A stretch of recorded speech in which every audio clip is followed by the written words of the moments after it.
Go ahead. Magandang gabi po. Yung patungkol po sa Ash Wednesday na sinasabi na yun, yung narinig ko kasi kanina sa paliwanag ng inyo pong kasamahan, ay sinabi niya na bumasa siya sa Revelation ng yung mga may tatak sa noo.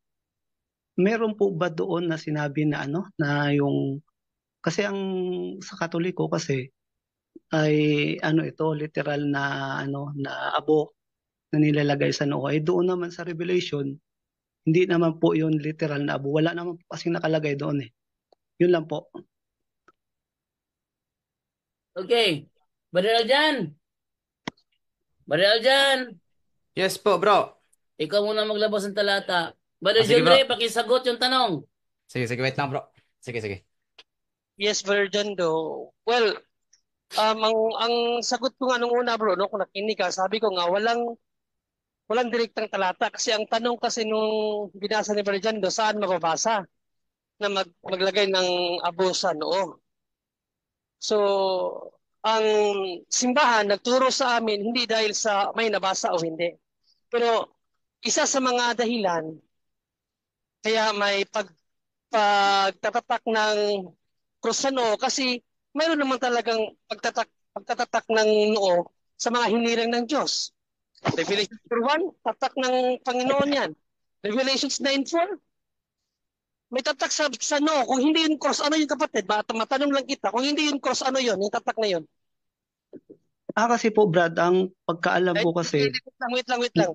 Kasi ano po, nagbigay na kasi ako ng talata na may pagtatatak sa noo. Kami, opo, tinatakan kami ng noo sa simbahan gamit ang cross. Ezekiel 9:4, Jerusalem Bible, cross talaga ang itatatak sa noo. Ngayon, ang question ko sa iyo, kung hindi yun cross, ano yun? hindi po natin masasabi yun dahil kahit nga si Juan, So, sabi ni Juan, bro, Brad, sandali lang po, sabi kasi ni Juan, hindi, kahit si Juan, yung ayaw ano, niyang isulat, yung hindi makinig sinabi ka ng muna. Diyos. Huwag ka muna mag-explain. No? Kasi, Oh, para maano yung, um, maano yung oras ba, ano natin yung oras. Agad hindi ka pinapa-explain, huwag ka muna mag-explain. Pag tinanong ka ng categorical, sagot lang, no? Ngayon, wala ka palang maibigay na tatak.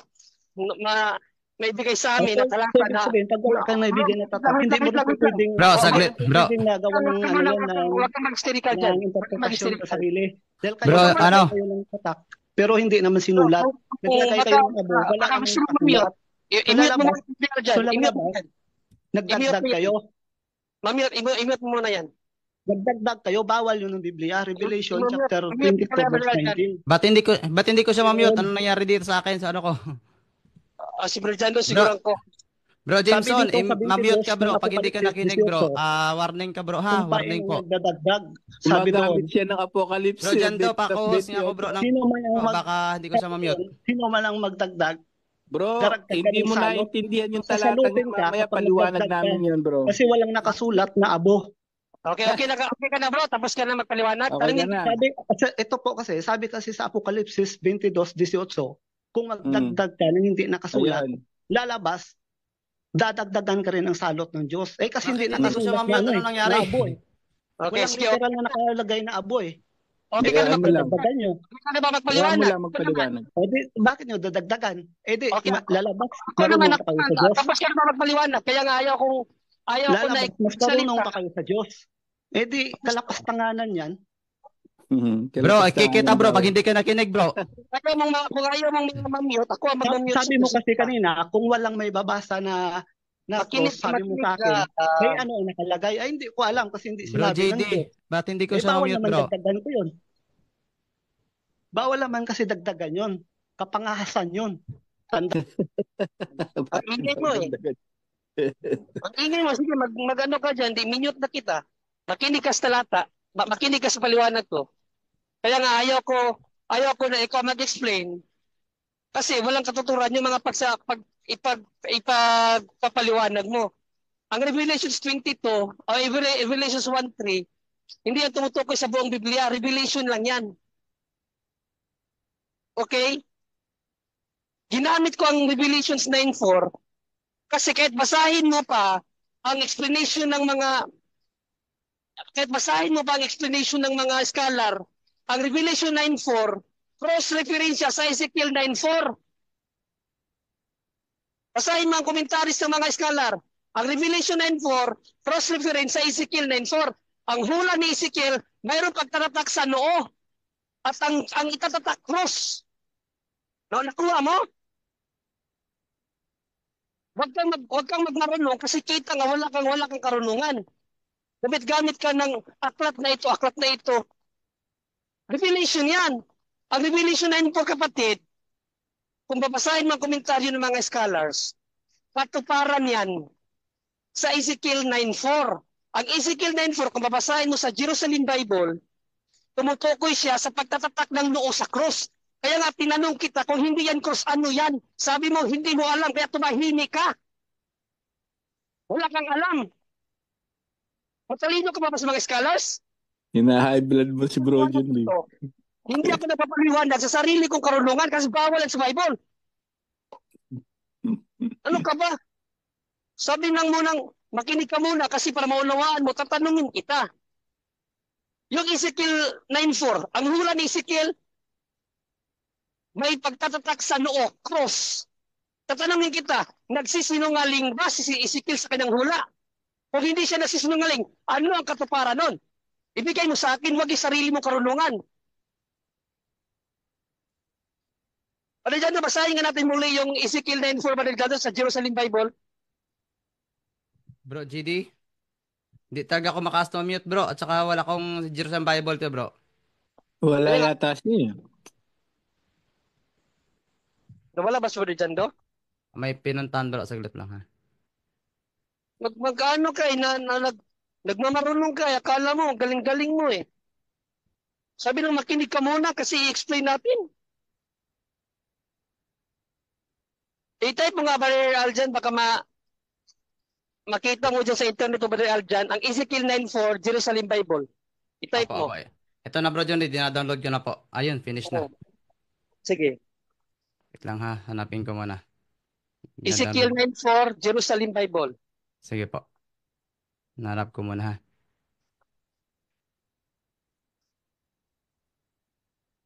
Hindi ako maka-unmute, eh. Jerusalem Bible. Kasi pag-aaral sa banal na kasulatan, kapatid, hindi kung ano yung nauunawaan natin. Hindi ganun ang pag-aaral. Kasi kaya nga tayo may tagapagturo eh. Kasi sila ang may authority. Alam nga naman, ikaw ang authoritative dito. Hindi ako authoritative sa pagtuturo. Pero may nagtuturo sa amin. Yan ang simbahan. Kaya ang lumalabas sa explanation ko ngayon, hindi naman to sa akin eh. Turo naman to ng simbahan ng mga scholars. Basahin mo, i-research mo sa internet, kapatid. Ano ang katuparan ng Revelation 9:4? Di ba, ang ituturo sa iyo? Ano siya? Cross-reference siya ng Revelation 9:4 at ang Ezekiel 9:4. Parehas yan.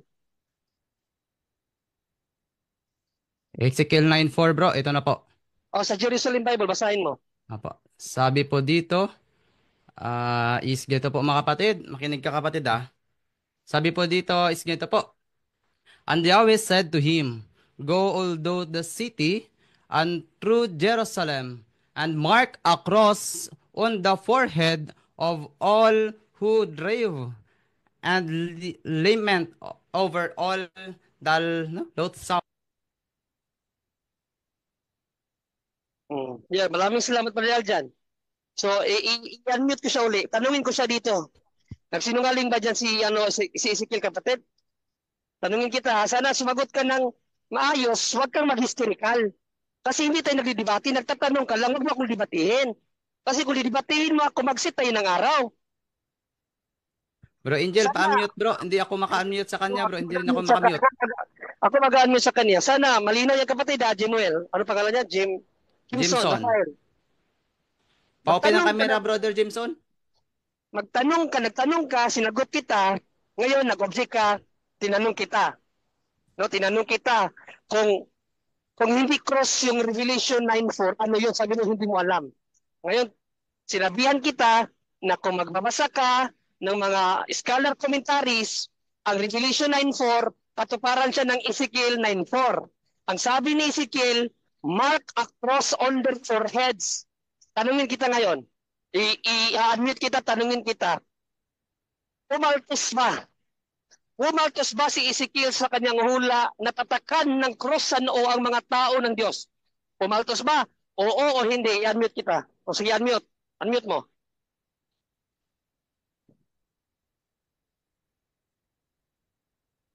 Bro Unmute mo. Jameson, unmute po. Ngayon, ayaw mo nang i-unmute kasi nabutata ka na kagad. Unmute mo. O unmute mo. Ayan ang problema eh. Ayaw mo pala mabutata tapos nagmamatapang ka dyan. Wala ka palang alam. Ba't ayaw mong i-unmute ngayon? Kasi nabasa mo na yung talata, kapatid. I-unmute mo. O, i-unmute kita uli. I-unmute mo. Ask to unmute. O, i-unmute mo yan. Ba't ayaw mo nang i-unmute? Bro Jameson, basta unmute po.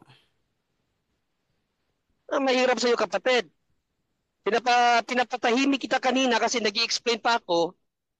Kala mo, propeta ka na pinadala ng Diyos dito. O paano mo ngayon yan i-justify na mayroon palang hula kay Ezekiel na lagyan ng cross sa noo? Ano yan? Sige. Jameson Rafael, kanina katapang-tapang mo eh. Ba't ganyan, kapatid? Pumasok ka dito, nagtanong ka. Hello. Oh, yan, okay. Sige, ano yun bang hula ni Ezekiel? Napaltos yan o hindi napaltos? Ang tanong ko, merong bang abo doon na literal? Ay, kaya na Sagutin nga. mo, bro. Tinatanong ko ashes eh. Abo eh. Kaya nga, bro. Kaya nga, di ba, Meron bang abo? ang explanation Meron bang abo? ko kanina, makinig ka, ang Sagutin mo, explanation meron ko bang kanina, literal na abo? makinig ka nga. Meron bang abo? Di ba sabi ko Kasi nga kanina, sa King James Version, wala literal. namang cross doon eh. Sa 9:4 eh. Sa King Ay, James Version, wala namang cross na nakalagay. Babasahin ko. I-unmute kita Babasahin ulit. ko. I-unmute Babasahin ko kita sa King ulit. James 9:4 ng Ezekiel. Babasahin ko. Kayong mga sulpot, kapag pumasok kayo, be respectful. Be respectful, okay? Be respectful. Nagtanong ka lang eh. Alam mo bro, be a good listener. Ebanghelyo yan. Deuteronomy 6:4, ano ang sinabi ng Diyos? Shema Israel. Ano yung Shema? Listen. Listen. Makinig ka, kapatid. Huwag kang basta na lang bumanat sa akin na hindi mo nauunawaan ang sinasabi ko. Ano ka ba? Marcos 4. Ang may pakinig, ang may pandinig, makinig. Hindi bumanat. Makinig ka sa explanation. Ibanghelyo yan. Be a good listener. Ibanghelyo yan. Saan daw mababasa doon ang abo?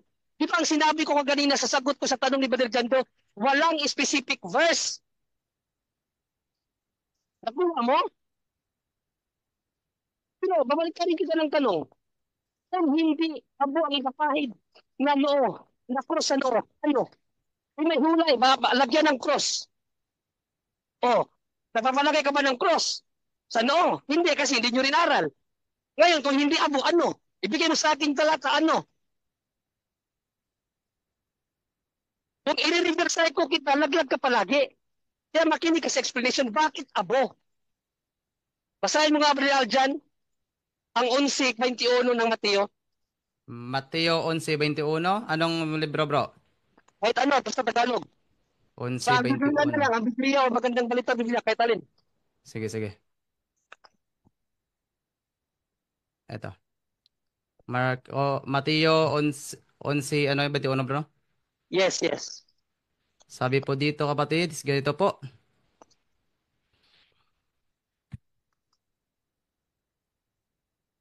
Ay, iba naman yan.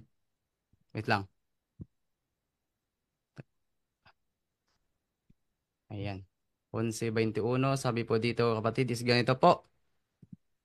Ayan. Kawawa kayo, mga taga-Corazon. Kawawa kayo, mga taga-Bethsaida.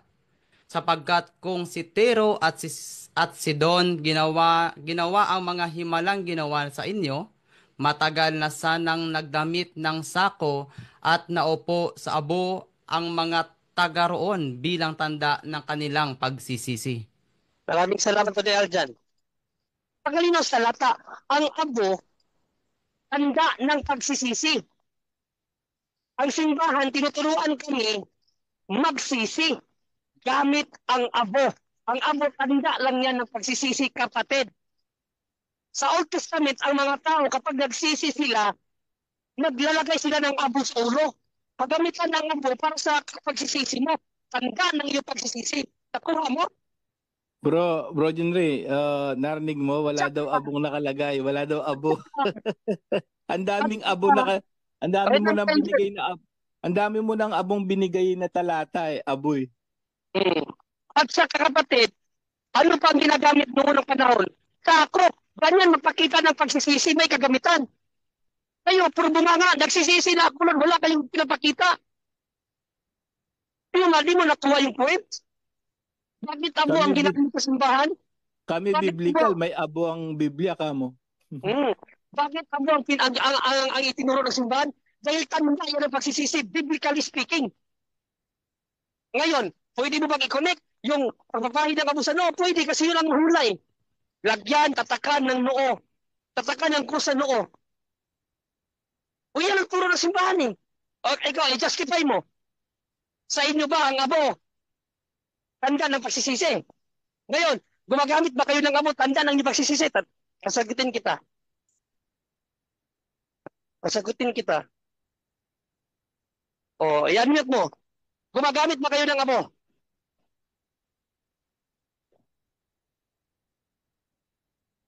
Unmute mo, Jimson. Unmute mo. Gumagamit ba kayo ng abo, Jimson? Hello. O, gumagamit ba kayo ng abo? Tanda na niyo pagsisisi. Ito, may babasahin ako.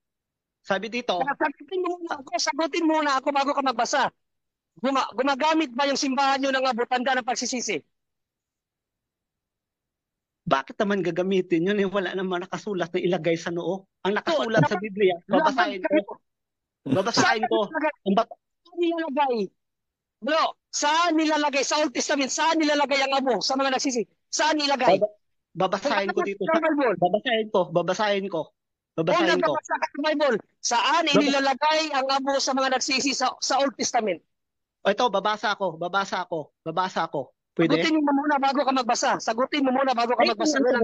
Ang sagot ko nga, babasahin ko, hindi galing sa akin. Oh, sige, basahin mo. Sige, basahin mo. Sige. Bro John Ray. Sige. Bro, saglit lang bro. Bro, pwede pa open daw muna ng camera. Dami na pong nagsasabi kasi ibang sekta daw po ito. O, ibang sekta nga. Ipa-open yung camera. Open yung camera bro. Ito yung rules dito bro.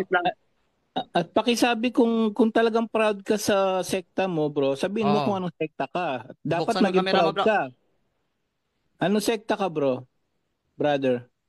Ako po ay, MCGI. Ayun. MCGI na naman. Alam niyo ba si Jared po lumipat na sa Alam ko Catholic? yun. Buksan mo yung camera okay, mo bro. Wait lang.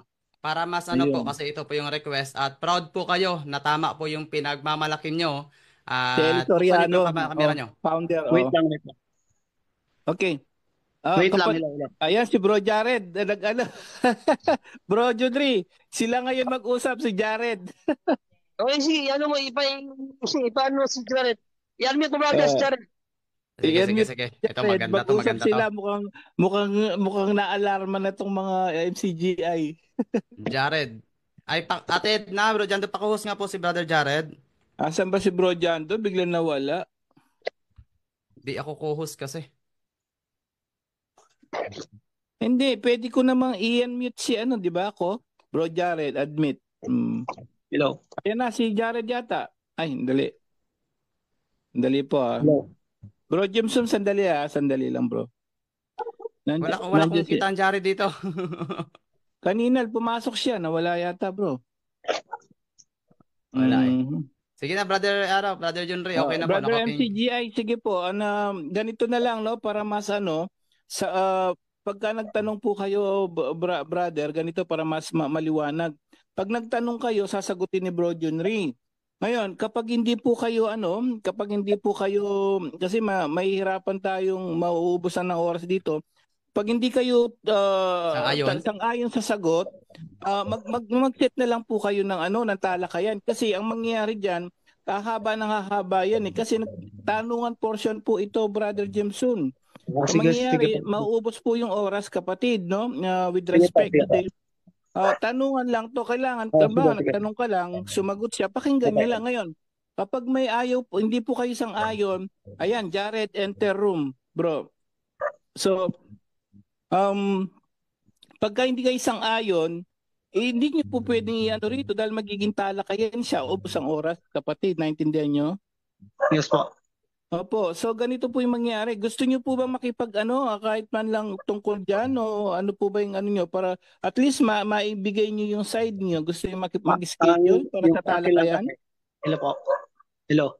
Pwede po Hello kayo po. gusto talakayan, schedule para at least buo yung time. Ang dami kasi naka-raise na magtatanong eh. So, gusto niyo pong schedule ng talakayan para hindi medyo hina-high blood na to, binigla mo tuloy yung kasama namin. So, pwede ba kayong ng talakayan? Schedule natin? Magsasabi na lang po ako kasi medyo sa mga bukas kasi at sa mga susunod ay may trabaho kasi ako. Brother Jemuel, ganito lang, Brother Jemuel. No, as I said, Tanungan lang tanungan portion. Andiyan na si Bro Jared. Kung papasok ka dito, magtanong ka bro, magtanong lang. Huwag kang makipagdebate. Kasi Oo. hindi ka nakipagdebate sa akin. Kung may objections ka, ipaliwanag mo ng maayos. Kapag hindi ka pinapa-explain, huwag kang mag-explain. Oh, talakayan na ka. Bro Bro, John John Ray. Programa, Mga kapatid, magandang gabi. Bro Jared, good evening bro. Greet ka muna, Bro Jared. Sige. Anong kaguluhan na nangyayari, mga kapatid? Banatan mo ito natin mga kasama. Huwag kang ma-mute, Bro Jared. Ayan, okay. Kasi nasa labas ako ngayon eh. Bumili ko labas ng ka pala. mga pagkain. Okay, so ganito no. Bro Jimson, paliwanag ko sa iyo bro. Kung Biblia ang pag-uusapan bro sa Old Testament, ginagamit ang abo. Ginagamit ang abo kapag sila ay nagluluksa, kapag ang mga Israelita ay nagsisisi ng kanilang kasalanan, ang daming gamit sa abo bro. Yan ang biblical tradition sa mga Old Testament. At kahit nga sa New Testament, basahin mo, kahit si Panginoong Iso-Kristo, itinuro niya yan. Itinuro niya.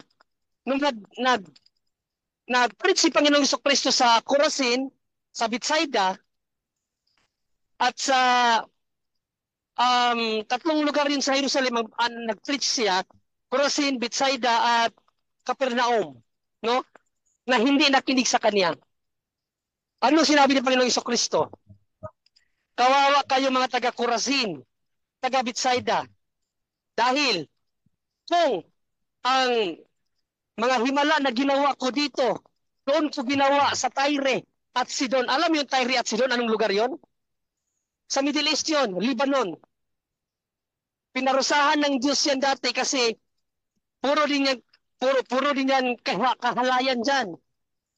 Din ang lugar na yan, yung Sidon at Tiro dati, yung Tyre. Progressive yan. Kaya hindi sila kumikilala ng Diyos at marami din silang Diyos-Diyosan. Hindi sila kumikilala sa tunay na Diyos. Kaya pinarusahan sila sa Old Testament. Pero ano ang sinabi ni Panginoong Jesucristo nung siyang nangaral sa Bethsaida at sa Chorazin at sa Capernaum? Kung doon ko ginawa ang mga himalang ginawa ko sa inyo, sa Tyre at Sidon, ang mga tao na nakatira doon, magsisisi sa kanilang mga kasalanan gamit ang abo. Ang abo tanda ng pagsisisi. Itinuro ni Kristo yan. Mateo 11:21. Ang abo, tanda ng pagsisisi. Kung mali pa yan, bakit iba ang aral ni Panginoong Jesucristo yan? Ngayon, bakit itinuro ng simbahan yan? Turo ni Kristo yan eh. Ang abo gamit ang pagsisisi. Tinuruan kami ng simbahan, kapatid na Jimson, na magsisi sa aming mga kasalanan. At yun ang araw na yun. Yung araw na yun, as Wednesday, itong araw na ito ang araw kung kailan kami magsisisi sa aming mga kasalanan. Kasi tanda yan ng aming kasalanan eh. Tanda ng pagsisisi sa aming kasalanan, ang paglalagay ng abo. Yan ang gamit ng abo. Huwag mong sabihin na wala nakalagay dyan na lagyan ng abo sa noo. Hindi kami Bible alone. Hindi kami Bible alone. Hindi kami Bible alone, bro. Mayroong tagapagturo. Ang tagapagturo ang simbahan. Ang Biblia ginagamit ng simbahan yan para maipakita kung ano talaga ang nilalaman ng mga hula na nakasulat sa simbahan sa Biblia. Halimbawa, Ezekiel 9:4, tatakan ng noo at tatakan ng krus sa noo. Kaya may pagtatatak ng krus sa noo sa mga Katoliko. Gamit ang alin? Ginagamitan ng abo. Dahil ang abo, tanda ng pagsisisi. Iyan ang turo ng simbahan. Kinakailangan kayo magsisi sa inyong mga kasalanan. O gagamitan ng abo para tandaan na ikaw tayo ng sisi. At isa pa, tanda rin yan na ang mga tao, pinapaalalahanan ng simbahan na sa alabok ka nagmula, sa alabok ka babalik. Ano ang significance nan? Hindi tayo ma-focus sa mga worldly material. Kasi ang ating paparaunan sa alabok din. Ibig sabihin, mas more focus tayo sa mga bagay na makapagpanangan sa atin sa langit. Kasi yung mga bagay material, hindi mo yan madadala sa hukay. Yan ang meaning kung bakit may paglalagay ng abo sa noo, kapatid. O sige, basahin mo yung sinasabi mo ng talata at ano ang explanation mo dyan. Sige, basahin mo. Ito. Okay na pa? Hello, okay na po. Sige. Hello. Okay na. Hindi po Okay ba na ang po, Ninive? dinig kayo. Hello po. Dinig na po kayo. Hindi po ba ang Ninive ay nagsisi din sila? Oo, Tama po? gamit ang abo. Gamit ang abo. Sige, babasahin ko. 3:5 hanggang 6. At ang bayan ng Ninive ay sumampalataya sa Diyos. At sila ay nangaghayag ng ayuno at nangagsusuot ng kayong magaspang mula sa kadakadakilaan sa kanila hanggang sa kaliitlitan sa kanila. 6. At ang mga balita ay dumating sa hari sa Ninive at siya'y tumindig sa kanyang luklukan at hinubad niya ang kanyang balabal at nagbalot siya ng kayong magaspang at naupo sa mga abo. Ano bang sinabi? Naupo sa mga abo o naglagay ng abo sa ulo? Pero sabi ko sa'yo, kahit ano pang paraan na ginagamit nila, ano pa rin. Ang simbahan, nilagay sa ulo. Ano pa ba?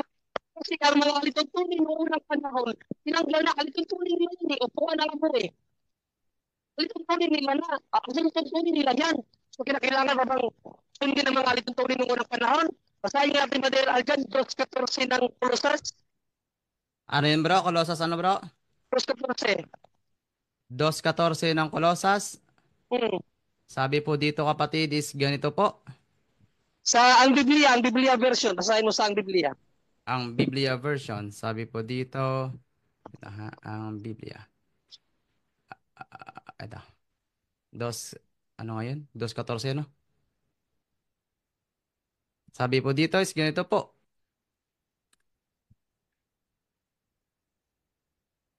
Nga napanas niya ang buong mundo. Uy, Wala. Bisaya.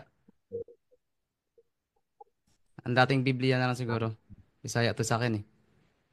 Ito'y sinasabi ko upang huwag kayong madaya ng sinuman sa mga... Ito ba yun bro? Colosas 2:14. Hindi yan Ay, yan. sorry. Colosas 14. 2:14. Ayan. Sabi po dito, na pinawi ang usapang nasusulat sa mga palatuntunan laban sa atin na hindi naayon sa atin at ito'y kaniyang inalis na pinako sa cross. Inalis na, mga alituntunin yan eh. Mga alituntunin yan noong unang panahon na hindi sakop dyan, hindi sakaw ang mga hintil. Inalis yan ng ating Panginoong Jesucristo. Kaya ba't ka pa uupo sa abo, inalis na yun. Ngayon, ano ang paraan? Para sundin natin, anong paraan? 10:16 ng Lucas Gabriel dyan. Lucas 10:16, anong aklat bro? Kahit ano sa Tagalog. Lucas 10:16, ito po ang ating mababasa. Sabi po dito is ganito po. Ang nakikinig sa inyo ay sa akin nakikinig. Ang nagtatakwil sa inyo ay nagtatakwil sa akin. At ang nagtatakwil sa akin ay nagtatakwil sa nagsugo sa akin. O, narinig mo? Ang nakikinig sa inyo, meaning na sa inyo dyan sa iglesia, ay nakikinig sa akin. Ba't ko napatunay ang iglesia? Revelations 2:7. Revelation 2:7, ito po ang ating mababasa mga kapatid. 2:7, sabi po dito is ganito po. Ang lahat ng may pandinig ay makinig. Ang lahat ng pandinig ay makinig sa sinabi ng Espiritu sa mga iglesia. Ibigay sa mga iglesia. Makinig ang may pandinig sa sinasabi ng Espiritu sa iglesia. Kapatid na Jimson, tanong ko sa iyo, puro ba ng iglesia namin maglagay ng abo sa noo o umupo sa abo? Alin sa dalawa? Kasi ang sabi nyo, Hindi. Sabi Bro, niya- sabitin mo muna. Ayan ka na naman. Ayan ka na naman. ikaw, Mamamit brother, ka sandali lang. naman yun. Ikaw na rin ang bumasa ng Kolosas kanina na yung mga palatuntunan yung unang panahon, pinawi mo yun. So, Makinig ka. Kasi, kaganina kasi, ginamitan mo ko ng talata na inuupuan ang abo sa Old Testament. Inuupuan talaga nila kahit si Daniel, si Job, umupo yung mga Job, sa Job, yung mga nag-depend, umupo sa abo. Si Daniel, umupo sa abo. Yung hari sa Nineveh, umupo sa abo kasi yun talaga ang kanilang kustombre. Ang kustombre nila sa panahon ng Kristiyano, inalis na nga. 2:13-14 ng Kolosas na ang mga alituntunin noong unang panahon ay hindi na yan pinapasunod kasi hindi saklaw ang mga hintil dyan. Pinawi na yan ang ating Panginoong Kristo nung ipinako siya sa krus. Pinako na. Sana kayo makikinig ngayon. Hindi na kayo pinapasunod eh. Kolosas 2:13-14, hindi na pinapasunod ang mga customary noong unang panahon. Kaya nga hindi na tayo nagsasabat ng Saturday. Kasi sa Old Testament yan, hindi ba? Kaya nga kumakain na tayo ng baboy ngayon kasi sa Old Testament hindi pwede yung pagkain ng baboy. Nakuha mo? Hindi ba? Ngayon, kanino tayo makinig? Lucas 10:16, ang nakikinig sa inyo, meaning sa mga iglesia, sa iglesia yan, Revelation 2:7, makinig ay ang may pandinig sa sinasabi ng Espiritu Santo sa iglesia.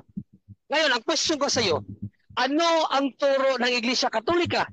Ang tunay na iglesia ng Panginoong Jesucristo? Maglagay ng abo sa ulo o umupo sa abo? Alin sa dalawa? ang turo sa inyo, maglagay ng abo. Pero hindi naman yun ang turo ni Kristo. At hindi naman ang turo yun ng Biblia. Dahil ikaw na rin ang bumasa ng sita na pinawi ang palatuntunan. So, ibig sabihin, ginagawa yung literal. Ginagawa ng literal. Yung Bro, Jimson, spiritual yun. ba si Apostol Ginagawa ng literal eh. Bro, Jimson, Ginagawa ng literal. Wala namang utos na maglagay ng abo. Bro Jimson, makinig ka. Nagkamali ba si Apostol na Juan sa kanyang pahayag? Sa Revelation 2:7 na makinig tayo dapat sa iglesia, nagkamali siya, hindi siya nagkamali. Walang mali si Juan. Ang mali yung ginawa nyo na naglagay kayo ng abo na wala namang utos. Anong walang utos? Iinutos ka ng simbahan eh. Meron bang literal na abo na nilagay yon? Mababasa ba na naglagay ng literal na abo ang mga Kristiyano sa kanilang ulo? Mali ba si Apostol na Juan na dapat makinig tayo sa simbahan? Mali o hindi? Ang sabi ni Juan, makinig ka, makinig tayo, pero hindi sa simbahan Katoliko dahil walang mababasa na Katoliko sa Biblia. Kung hindi sa simbahan Katoliko, saan kami makikinig? Sa MCGI? Ang sabi sa Biblia, makinig tayo sa Diyos. Kaya nga saan kami dapat makinig? Sa MCGI? Ang sabi nga, sa Diyos ka makinig. Huwag sa patutuo ng tao dahil ang patutuo ng tao, wala yun. Mas patindi ang patutuo ng Diyos. Basahin mo uli Maria dyan ang Revelation 2:7.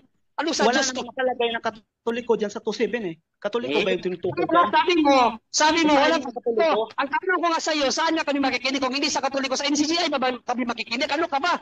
Kung Pwede hindi sa naman. simbahan Katoliko, makinig ka. Kung hindi sa simbahan Katoliko, sa MCGI ba kami makinig? Yun ba? Yun ang Pwede tanong ko. naman. Kung pwede naman makinig eh. Wala namang problema eh. O sa makikinig kami sa MCGI. Ay, nasa sa inyo yun. Basta open yun. Kung makinig kayo.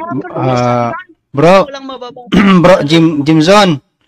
narinig ko, ano, pasensya na po, masingit muna ako. Kasi narinig po kita na you are insisting na hindi sa Katoliko makikinig. But then, nabasa po na makinig sa iglesia. Ngayon po, pwede po akong mag-clarify sa sa pamagitan po ng pagtanong. Kung hindi po iglesia Katolika yung iglesyang itinutukoy dyan sa binabasang talata, ano pong iglesia yon? Natural, ang iglesia sa Diyos yun eh. Saan mababasa na iglesia ng Diyos yon? Iglesia ng Diyos yun. Kasi nga, pakibasa nga ulit, Brother Aljan, kung iglesia ng Diyos yun. Kung hindi iglesia ng Diyos, ibig sabihin nagsisinungaling ang kapatid natin dito. Okay, sa pahayag po. Go ahead. Sa pahayag po, sabi po dito, ang lahat ng may pandinig ay makinig sa sinabi ng Espiritu sa mga iglesia. Ibinigay ko sa magtatagumpay ang karapatang kumain ng bunga ng punong kahoy na nagbibigay buhay na nasa paraiso ng Diyos. Ayan. Brother Aljan, nabasa mo ba yung iglesia ng Diyos dyan? Ang nakalagay dito. Oh, sinungaling. Saka kay Brother Romel. Kaya nga eh. Sino ba may-ari ng iglesia? Tatanungin ko kayo, sino ba may-ari ng iglesia? Katoliko po yun. Brother Meron Jimson. mo ba mabasa na Katoliko ang may-ari ng iglesia? Tatanggapin mo ba kung may mabasa? O ang Diyos ang may-ari? Tatanggapin mo ba kung may mabasa? Basahin mo na Katoliko. Ay, hindi mo naman tinatanggap. Ang may-ari ng iglesia ay ang Katoliko. Basahin mo. Oh. Kaya nga tinatanong kita kasi you are insisting na hindi ang Catholic Church. Kung hindi ang Catholic Church yung iglesia yung tinutukoy dyan, anong iglesia yan? Basahin mo. Natural. Iglesia ng Diyos. O saan? Saan ba sa binabasa ang iglesia ng Diyos yan? Saan? Ituro mo sa akin. Saan banda? First sentence, second sentence, third sentence? Saan ba yan? Saan dyan sa talata? First sentence, second sentence? Saan? Gusto niyang i-insist, Brother Romel. Gusto niyang i-insist na hindi yan Katoliko. Oo nga. Bro Jimson, be honest. Be honest. Kaya nga sinasakyan kita sa arguments mo eh. Hindi yan Katoliko. So dahil hindi yan Katoliko, sabi mo iglesia ng Diyos. So yung mga iglesia ng Diyos na sinasabi mo, MCGI ba yan? Oo o hindi? Natural ang sabi doon, Members Church of God International, kasi ang iglesia, pumalap na kaya international. Maraming salamat. Kailan nagturo si Soriano or si Rason na umupo kay Sabo? Hindi siya may turo noon, nasa Biblia yun. Sabi hindi ka nagturo na iglesia. Binasa lang yun na kasi ang ginagawa nyo, naglalagay kayo ng abo. Pero ang babasa sa hunas, umupo sa abo, hindi naglalagay ng abo sa noo. Yun. Ang argument mo. Kasi ganito yun. Hello. Bro, Jimson, makinig ka para hindi ka Naglalagay kayo ng abo. Pero sa Biblia, umupo sa abo, hindi naglagay ng abo sa noo. Hindi kasi nyo. Ba't kayo naglalagay ng abo? Kaya ang sinabi doon, sa abo. Huwag kang mapapatsada matigas sa ulo kami kasi sumusunod na kami sa aming iglesia. Ano ba ang ginawa ng hari sa Ninibe? Umupo ba sa abo? Naglagay ng abo sa noo? Bro John Ray.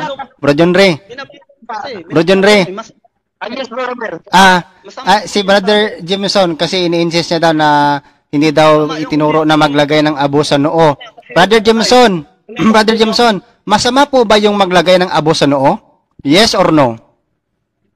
Masama yung Saan mababasa sa Biblia na masama ang maglagay ng abo sa noo? Kasi hindi Saan mababasa sa Biblia na masama maglagay ng abo sa noo? Pag hindi Saan mababasa sa Biblia na masama maglagay ng abo sa noo? Saan mababasa sa Biblia na masama maglagay ng abo sa noo? Bakit Saan mababasa nga sa Biblia? Sabi mo masama. Saan mababasa sa Biblia na masama na maglagay ng abo sa noo? ng Biblia? Hindi mo masasagot? Saan mo mababasa? Hindi mo kayang sagutin? Saan mo mababasa na masama maglagay ng abo sa noo? Ang sabi O yun, hindi mo nababasa. Sabi mo kasi masama maglagay ng abo sa noo. Saan mo mababasa yan? Kapalaluan yun. Saan mo mababasa na kapalaluan ng maglagay ng abo sa noo? Saan sa Biblia? Naalin? Saan sa Biblia mababasa na kapalaluan ng maglagay ng abo sa noo? Ay kasi wala nakasulat. Saan nga? Anong kasi walang nakasulat? Saan nga? 4:6 You're teaching, nagtuturo ka pala na hindi nasusulat sa Biblia. May sinasabi sa talata, basahin. O sige, basahin bro. Anong talata, bro? Pag hindi nakasulat, dagdag na yun eh. Sige, basahin natin ha. Sinasabi diyan sa talatang ibibigay mo na masama ang maglagay ng abo sa noo. Sige, quote it. Banatan mo, Bro Romel, banatan mo. Anong Hello, talata hello. yun, kapatid? Basahin natin. Hello. Hello. O, ibigay mo na yung talata, babasahin natin. Ang sabi ni Pablo, matuto kayo sa amin. Huwag Anong kayo- Saan, anong talata nga? Anong talata nga? Oh, Unang ano ba yan? Korinto, hindi nakakaunawa ng tanong eh. Anong talata? Corinto 4 Gs. Basahin natin. Ang unang Korinto, sabi ko, hindi 4 Gs. Makinig kayong ayos. Mga kapatid, kung gusto mo dibatihan natin yung 4-6, pwede kang pumasok dito. Ano yun? Ano yun, bro? Anong hinahanap ng tanong, bro? Dibati ka Ito, bro. sa 4-6. Pwede kitang dibatihin yan. Unang Korinto 4:6, babasahin ko. Sige. Sige, Bro Jendo. Sige, eto, basahin natin anong sinasabi sa unang Korinto 4:6. Eto ang nakalagay. Buti naabutan ko pa kayo. Sige. Now in what I have said here, brothers, I have used myself and Apollos as examples to teach you not to go beyond what the Tanakh says. Uy, tanak pala. Thirdly, taking the side of one leader against another. Oh, Ang tanak ibig pala yun. sabihin pala, yung palang wag hihigit, yun pala yung tanak. Ang tanong, naiintindihan ba ng bisita kung ano ang tanak? O, ano yung tanak bro, Jimson? Malamang hindi. Ano? Jimson, pakisagot. Ano ang tanak kung naiintindihan mo? Ay, Ang sabi diyan, anong Biblia yung Sagutin binasa mo niyo? yung tanong, bro. Sagutin mo ang tanong, bro. Ano ang ibig sabihin ng tanak? Anong salin nga yun? Anong ibig Anong sabihin ng tanak? Kasi ang mga MCGI ba yan, bro? MCGI? Opo.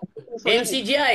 Ang MCGI kasi nakakulong sa ang dating Biblia. Kaya pag binigyan mo ng ibang bersyon, magigiba yung kanilang argumento kaagad. Ngayon, ang tanong, naiintindihan ba ng MCGI kung ano ang tanak? Malamang hindi. Alam ni Jared yun. Alam na ni Jared eh. Ngayon, ikaw bro, ano ibig sabihin ng tanak? Ay, nakalagay naman dyan, grapo. Ano Huwag kayong- ang tanak? Nakasulat. Okay, kahit naggrapo pa yan, ano ang tanak? Anong salin nga yun? Ano Kasi- nga ang tanak? Yun ang sagutin mo, nagmamarunong ka eh. Ano Bro, ang ang sabi niyan, tanak? The Complete Jewish Bible. Nanliligaw kayo eh. Sabi nga Hindi dyan, nagliligaw. Bro, huwag kang Nanlilinaw. nagliligaw. Binabasa yan, oh. ang sabi, ang original na salin, Grego. Ay, Ah? nakalagay naman dyan. Ang O, nakalagay- Grego. Sige. Ating buksan sa Grego. Okay? Sa Greek tayo, sa Greek tayo. Ating buksan sa Grego. Sige. Ating buksan sa Grego kasi naghahanap to ng Grego eh. Ay, itong gusto ko, yung magpapiling-piling magaling, no? First Corinthians chapter 4 First Corinthians chapter 4 verse 6 Greek interlinear. Okay. Greek interlinear. Ayan.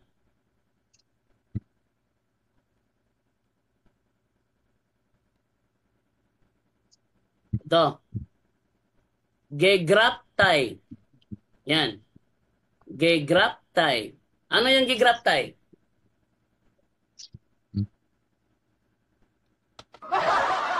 Hello? Picture. Ano yung gegraptai, bro? Ano yung gegraptai, bro? Hello? Ano yung gegraptai? Sagutin mo. Nakalagay dito sa Greek, to write, past it is written, it stands written. In Bro, the English script. yan, hindi yan Greek. Ay, grapo nga yun eh. Ang paliwanag niya sa English, yan ay ang sulat. Anong Sulat. sulat yan, bro? Anong sulat yan? Ay, di, sulat niya kung ano sinulat ni Pablo. Ayun Kung yun. mapatunayan kung yan ay tanak. Anong salin ang gamit mo? Kasi Kung mapatunayan ko yan ay tanak. yung self-serving kasi yung ginagawa nyo eh. Ano self-survey? Patunayan mong ang Katoliko ang gumawa ng complete Jewish Bible. Patunayan mo Katoliko gumawa niya para maging self-serving. Self-serving yung ginagawa nyo. Hindi. Bro, patunayan mo bro na ang complete Jewish Bible Katoliko ang gumawa. Patunayan mo. Kasi ang nakasulat naman dito, grapon, ang ibig sabihin nga ay written o sabi dito. Ano yung, saan isinulat yung written na yan, bro? Saan isinulat yung written na yan? Sa Tanakh o hindi? Sabi nga, nakasulat nga Sige, dito. sige, ating unawayan na. Sige. Nang panahong sabihin ni Apostol Pablo ang unang Korinto 4:6, bahagi na ba ng Biblia ang Revelation o hindi pa? Bro, ilaw, saglit lang, may tinatawag pa ako. Ay, kunwari na naman. Ang daming dahilan talaga. Dami ng dahilan na. Bro, Hindi, may kaya ako dito eh. Basta, bro, nang isinulat ni Apostol Pablo ang unang Korinto 4:6, naisulat na ba ang Revelation o hindi pa? hindi pa naisulat ang Revelation. Hindi pa naisulat. Ibig sabihin, tinatanggap mo na huwag nang paniwalaan ang Revelation kasi ang sabi diyan, huwag hihigit sa mga bagay na nakasulat. Tinatanggap mo ba? Nang panahong ito, hindi pa nakasulat ang Revelation. Yes or no? Kasi sabi sa Biblia, Sagutin mo bro. Tinatanggap mo ba na sa panahong isinulat ang unang Korinto 4:6, hindi pa naisusulat ang Revelation? Yes or no? hindi. Kasi, O ngayon, dahil hindi mo lang naisulat, bakit mo tinatanggap ang Book of Revelation? Ang ibig sabihin pala dyan, huwag hihigit sa mga bagay na nakasulat na. kasi si Apostol Pablo nagsasalita yan, hindi lang sa panahon Hindi. niya. Bro, logic bro. May Ang prophetic sabi mo kasi, huwag hihigit sa mga bagay na nakasulat na. Nakasulat na. may Tumahimik ka prophetic muna word. dyan. Hindi, may Bro. prophetic ka eh. Bro, Pag sinabi ang sabi dyan, huwag hihigit sa mga bagay na nakasulat na. Ang tanong, hindi pa nasusulat ng panahong ito ang Revelation, bakit mo tinanggap? Huwag palang hihigit sa mga bagay na nakasulat na. Kasi si Pablo nga, may word of prophetic yon. May prophetic word yon. Hindi, nakasulat na bro eh. Nakasulat na. Ibig sabihin, nasulat na. Nung panahon ito, hindi pa nakasulat eh. May kinot kasi si Pablo eh. Sige, ito bro. Patunayan mo na prophetic yung unang Korinto 4:6. Sinong Bible scholar ang may presenta mo na prophetic ang unang Korinto 4:6? Si Elisuriano. Tama bro, Junri, tama. Dimson, sumagot ka. Huwag kang umiwas. Sino ang may pakita mo sa aking Bible scholar na prophetic ang 1 Corinthians chapter 4 verse 6? Lang hanapin. Elisuriano po dyan do. Ang mga apostol yung ano eh. Yung Dimson, huwag ka munang mawala sa sarili mo. Sumagot ka. Nawala na yung mukha mo. Ilabas mo yung mukha mo. Gusto ko nakita yung mukha ng katalakayan ko eh. Gaya ni Jared. Nakikita ko yung mukha ni Jared.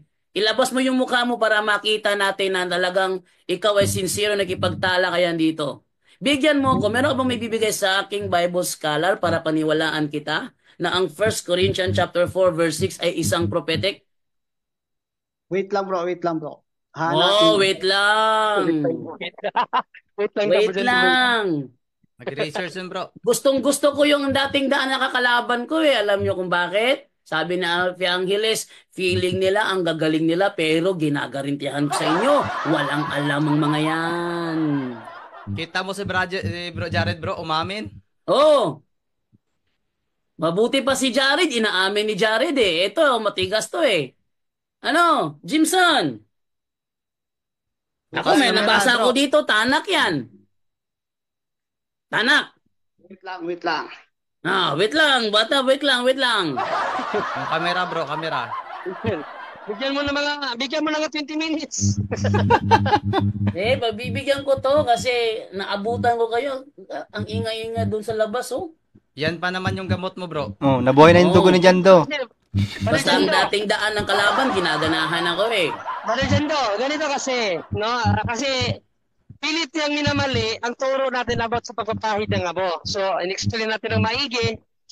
Ngayon, ang ginamit niyang talata, bakit kung ang abo daw ay biblical, bakit daw ginalagay sa ulo? Ganun sa Bible is inuupuan. Sabi ko nga, sa Old Testament kung babasahin mo, talagang inuupuan nila yan. kahit Josahot, si Daniel, yung hari sa Ninibe, inupuan talaga nila ang abo pag nagkapakita sila ng pagsisisi. Kahit anong posisyon pa nila, pagsisisi pa rin ang point dyan at ang ginagamit abo. Ngayon, kung customary nila noon ang umupo, customary nila na yun eh. Kaya nga binasa natin sa kanya, Colossus 2:13-14, ang mga alituntunin noong unang panahon, hindi na yan sakla sa mga Kristiyano. Napakalinaw yan, Colossus 2:13-14. Inalis na yan nung pinawi na yan nung namatay si Panginoon Jesucristo sa krus. Kaya nga pinaliwanagan natin siya sa Christian era, makikinig tayo sa simbahan. Colossus 10:16, Mateo 10:18, Mateo 18:18, Revelation 2:7. Brother Jun Ray. Wait lang.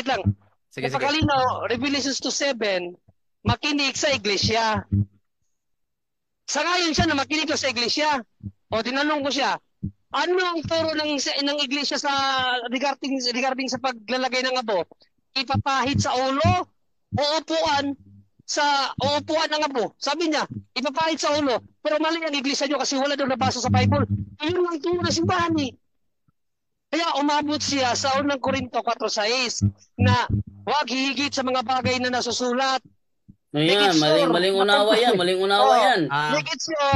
Make it sure kapatid na Jimson na alam mo paano dalhin ang unang Korinto 4:6 na argumento. Kasi kung pag-uusapan natin ng maigi yan, Jando nga hindi ka na nga makasagot kay Brother Jando eh. Oh, kasi wala siyang mabasa na yan ay buong Biblia. Pero ako may mababasa ako dito, tanak pa lang tinutukoy niyan. Ang tanong, nauunawaan ba ng MCGI kung ano ang tanak? Hindi naman dyan, ang unang Korinto 4:6, hindi sinabi ni San Pablo na huwag makinig sa simbahan. Yeah. Wala sinabi dyan, huwag makinig sa simbahan. Ang sabi ko sa iyo kaganina, ang turo ng simbahan, hindi upuan ang abo, kundi ilagay sa ulo. Kaya nga tinatanong kita ang turo sa simbahan, kasi sa ngayon ka na makinig sa simbahan According sa Revelation 7, makinig ang may pandinig sa sinasabi ng Espiritu sa mga iglesia. O sa iglesia tayo makinig. Tinanong kita, ano ang turo ng simbahan namin? Yung bang abo ilalagay sa noo o upuan? Sabi mo naman, upuan. O ngayon, sabi mo ilalagay sa noo. Tinanong kita, mali bang simbahan? Sabi mo, mali kasi walang nabasa. Pakinig ka sa simbahan, hindi basahin, makinig sa simbahan, ano ka ba? Logic ka, sabi naman dyan doon, logic. Bro, excuse ako bro, Jando at Brother Junry. Yes, bro. May message tayo sa PPP, no? Pakitingnan po. At habang tinitingnan nyo bro, kung yung tanong niya po ay yung abo talaga hinanap niya kailangan gamitin, meron po tayo nyo, no? Ikalawang Samuel 13:19. Ito po ang ating mababasa. Sabi po dito, pinunit niya. Inupuan yan. Okay, sige po. Pabasa po sa PPP page po natin, Brother Jando at Brother Junry po. Ano? Basahin mo na bro, basahin mo. Ikaw na lang basa dyan bro kasi ko rito, may akong Hindi, hinahanap. may personal to sa atin bro. Personal pala. Siguro, na natin muna si kapatid na sige. Brother Jimson, nawawalan na ako ng gana Pwede ba paganahin mo ako? Sagutin mo yung tanong ko. Naunawa mo ba yung tanak?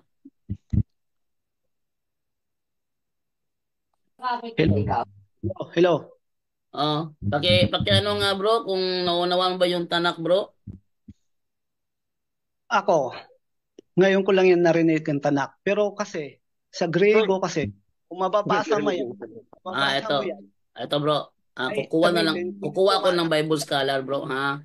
Hindi ito self-serving kasi hindi mga Catholic scholar ang gagamitin ko pag hindi Katoliko ang kausap ko. Okay, kukunin ko muna itong scholar na si Charles John Ellicott. Dito tayo ha. Sabi ni Charles John Ellicott. Hello. Excuse me.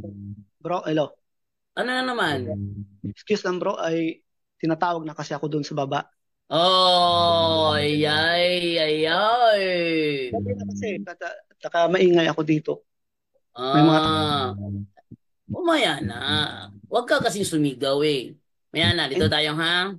Sabi dito ni Charles John Ellicott, that ye might learn in us. By our examples, you should learn not to go beyond what is written in the scriptures, not to be found in any one particular passage, but in the general tone and scope of the Old Testament writings. Sang-ayon ka ba dito, bro? Jimson? Jimson, gumagamit ako ng Bible Scholar dito. Baka Oy. pwede, baka ano talaga bro, kasi gabi na rin. Baka pwede siya bumalik bukas bro, kung pwede na lang. Sayang, inandaran ako ng gana. To make his message known is our responsibility. So here we are